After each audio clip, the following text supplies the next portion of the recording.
Agora copo vazio da renda fixa, tá? Que é uma preocupação particular que eu tenho. Acho que quem tem chapéu de economista sempre vai ter esse tipo de preocupação, que é essa piora do juro mais longo no mundo todo, tá? Eu acho que o mês de agosto e o começo do mês de setembro mostrou isso, essa piora sincronizada dos juros de 20, 30 anos, em um mundo em que o mercado tem precificado juros mais baixos na parte curta, mas na parte longa, ao contrário, né? E não é só um steepening porque o curto fecha e o longo abre, mas com o nível também diminuindo, né? Não, o nível está subindo no mundo todo. Né? O Japão tem uma questão de que talvez o juro curto não subiu o suficiente. Explica um pouco o que são essas três linhas, né, para todo mundo. Sim. Também. É só o que a gente colocou aqui, né? Basicamente a taxa básica de juros de cada país. A taxa hoje, né? Que é a taxa hoje, a taxa que os bancos centrais determinam.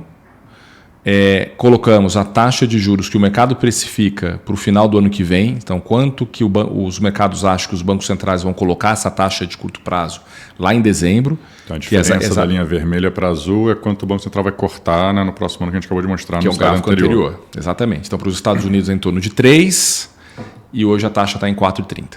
Uhum. E a linha azul escura é a taxa de 30 anos.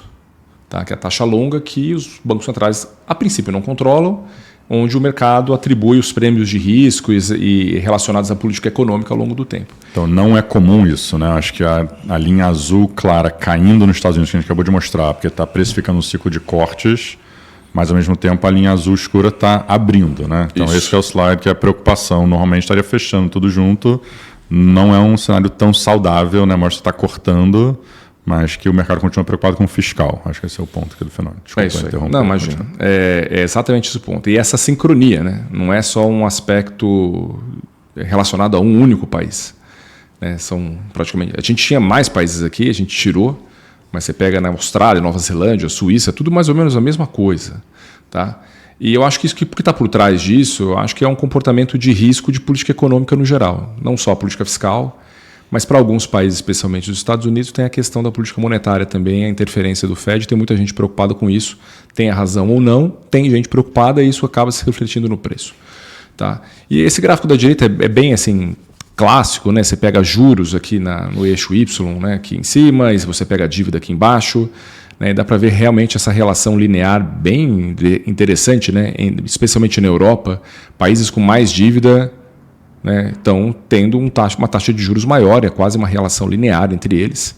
E o que chama muito a atenção aqui são os outliers, né? Não vou nem falar de China, que está aqui embaixo, mas se você pegar Japão e Alemanha, né? O Japão hoje tem um juro de 30 anos acima de 5, né? O que é bastante alto para o Japão, né? que é o mesmo nível da Alemanha, só que com um nível de endividamento 4 vezes maior. Tá? E esse aqui pode ser um dos bear cases do mercado, que muita gente comenta. Tá? Por muito tempo o Japão teve aquela impressão de que, enfim, tem uma dívida gigante, mas o juro é baixo, então não tem problema o nível de endividamento, até o momento que tem um problema o nível de endividamento. Né? E as repercussões que isso podem causar não só para o Japão, como para o resto do mundo.